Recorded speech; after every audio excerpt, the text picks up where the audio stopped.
Let's have a go at creating our own sketch layers. This type of layer allows you to add your own features and annotations into your map.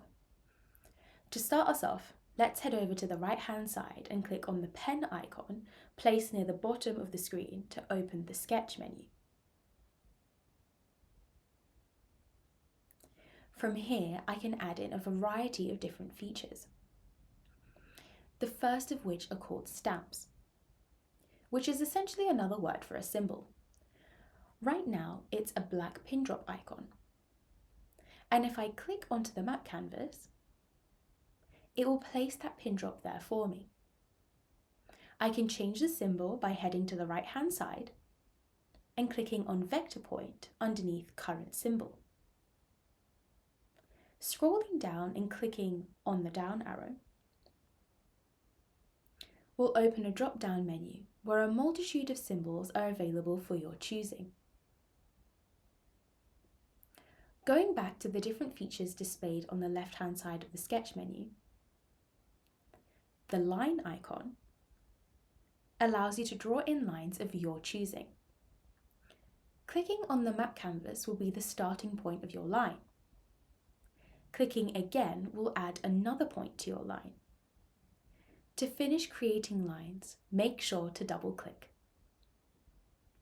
If I wanted to add in polygons, I have 3 different types available to me.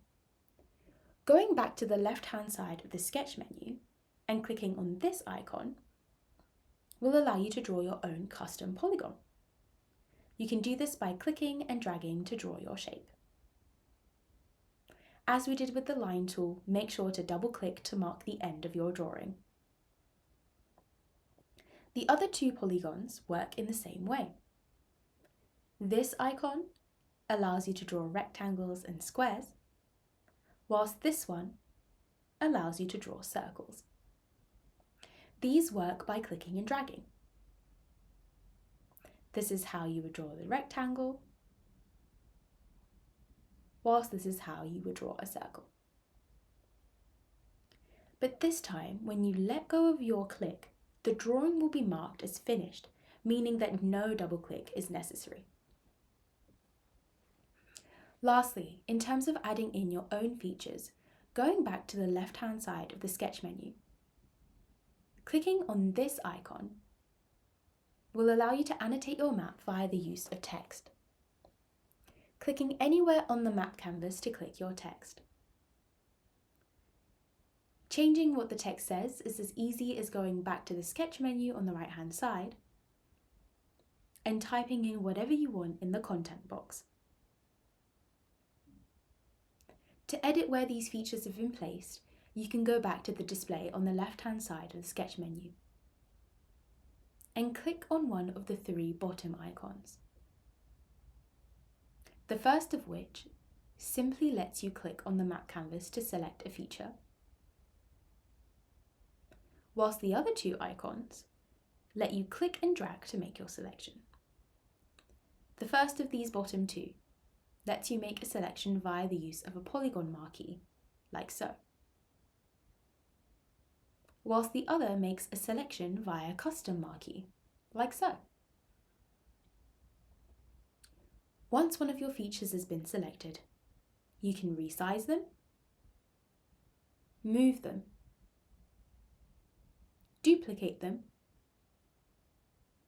or delete them. Now, something that's also really interesting that I can play around with in the settings, which I have access to at the very top of the sketch menu over on the right-hand side, is something called snapping. In fact, you've seen snapping in action without even realizing it. If snapping isn't already on, make sure that the toggle beside them is turned on.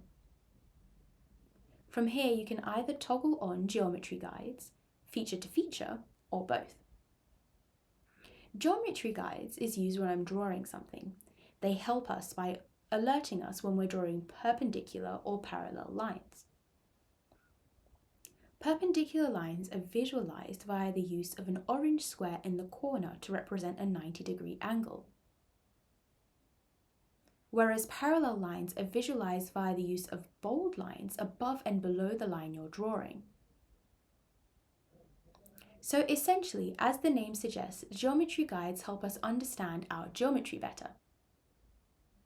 In terms of other snapping features, feature to feature, you can select feature classes by checking them in the list under snapping layers,